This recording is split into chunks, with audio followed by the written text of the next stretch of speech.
Good morning.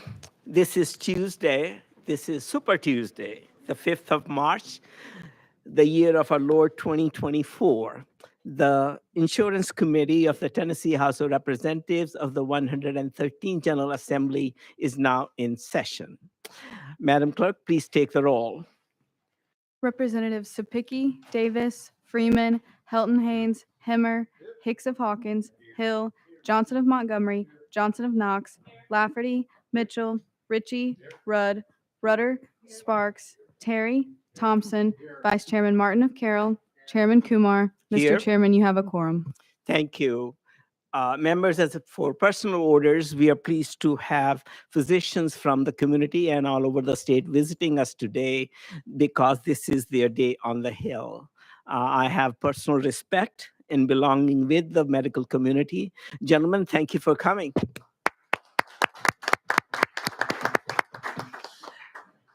Any other personal orders? Representative Davis, you're recognized.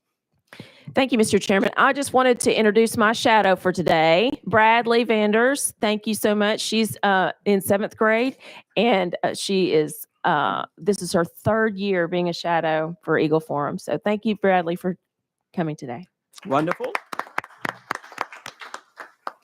Any other personal orders? Seeing none, we'll move on with our calendar. We have 5 bills on the calendar. First of which is House Bill 2281 by Chairman Hawk. Chairman Hawk, we have a motion and a second. You're recognized on House Bill 2281. Thank you, Mr. Chairman. Members, last year we passed House Bill 608 dealing with pre-licensing courses for insurance producers. We inadvertently included the title insurance folks in the bill last year, and this is going to remove them. We do have an amendment, drafting code 014428, that creates an effective date that Department of Commerce and Insurance was requesting of July 1, the year 2024, sir. Well, thank you. We have a motion and a second on the amendment. Let's attach it to House Bill 2281. All those in favor, please say aye. Opposed? The amendment goes on the bill, and I think you explained to us the amended bill. I did, yes, sir. Okay. Anything else you need to add? I think I'm good, Chairman and Okay. members. Members, do we have any questions? We have a motion. Do you have a question? No. We have a motion for the question. Without objection, we are voting on House Bill 2281. All those in favor, please say aye. Opposed? The ayes prevail. The bill goes on to calendar and rules. Thank you for coming. Thank you so much, Chairman and members. Item 2 is House Bill 2051. I don't see Leader. We're rolling it one. Okay. I don't see Leader Gand, and the bill is, it is requested that this be rolled for 1 week. Item 3, House Bill 2048 by Vice Chairman Martin. We have a motion and a second. You're recognized on House Bill 2048. Thank you, Chairman and Committee. This bill was brought to me from the Tennessee Captive Insurance Agency, who worked with the Department of Commerce and Insurance on the legislation. So about every other year since 2011, legislation has been filed in Tennessee to update our captive insurance statute. And this is just another step in that process. This legislation makes changes that allow Tennessee to be more competitive with other states and hopefully have more captives filed within Tennessee. This legislation makes 9 changes to the code. Some of the more material changes are allowing a captive to file their annual reporting. We'll give commissioner discretion to allow captives to go dormant. And finally, we'll allow 1 incorporator rather than 3 when setting up the captive. This is similar to non-captive entities. I also have Tony Greer here to speak on behalf of the agency if questions arise. Thank you. Thank you for the explanation. I think we are running behind in our housekeeping chores. We do have amendment Yes. 013741. Yes, sir. Is that the number That you is have? correct. Yes, sir. Okay. Do I have a motion and a second for amendment? Thank you. We are voting to attach amendment 013741 to House Bill 2048. All those in favor, please say aye. Opposed? None. The amendment goes on the bill, and you have explained to us the amended bill. Yes, sir. Right. Members, do we have any questions?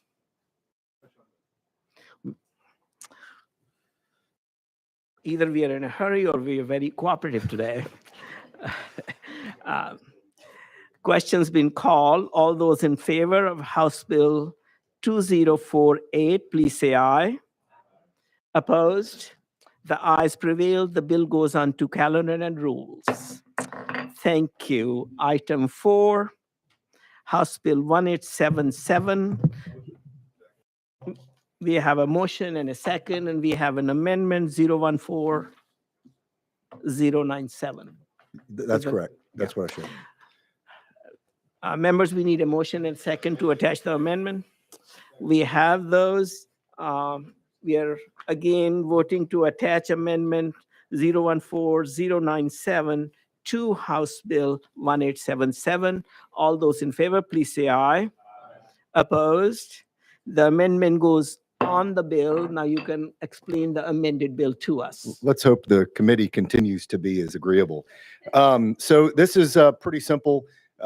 It just requires doctors' offices to accept digital insurance cards. Recently, went to a doctor's appointment and they would not accept I can't use a prop, but it was on my phone. If you can imagine me holding it up, the digital version of my insurance card. I had to find another office that would allow me to send it to them and print it off.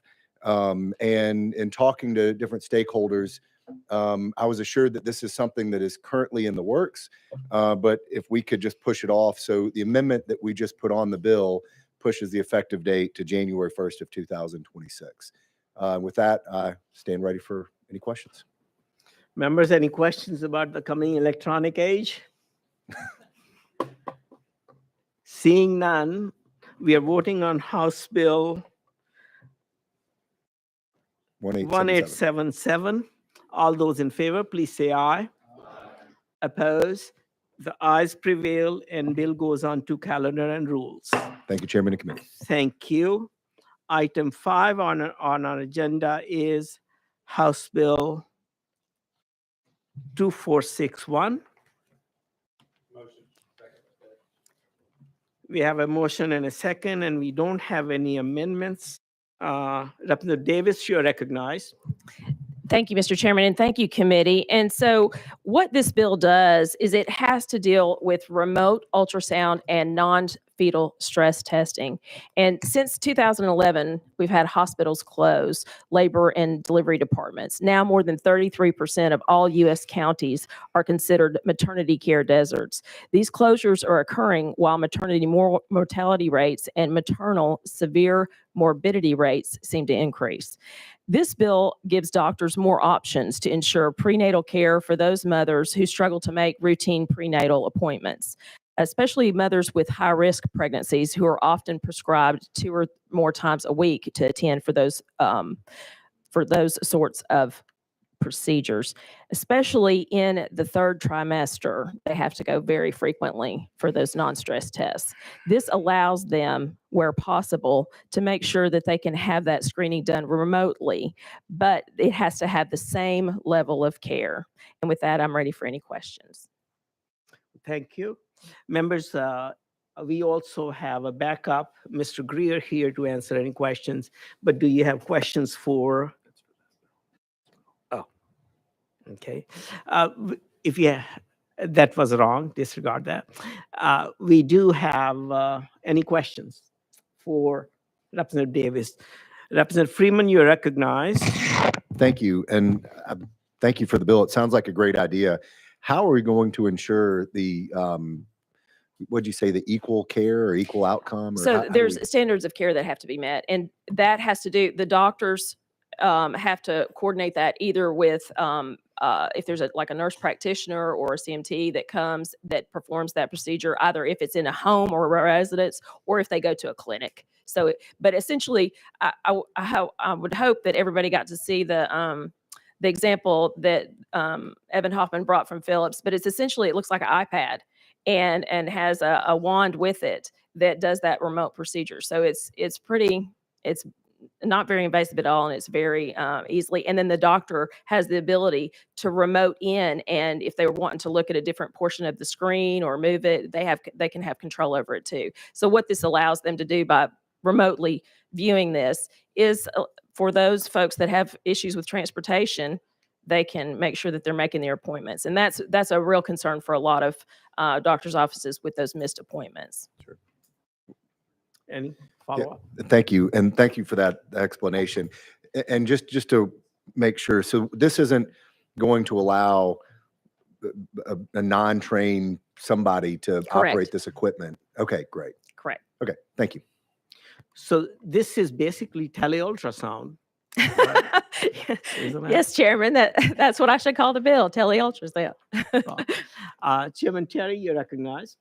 Thank you. And to follow up on the previous question, what the device and what it's called really is called point of care ultrasound, or POCUS, and not to call this hocus pocus, but it's POCUS. It is a thing that's out there.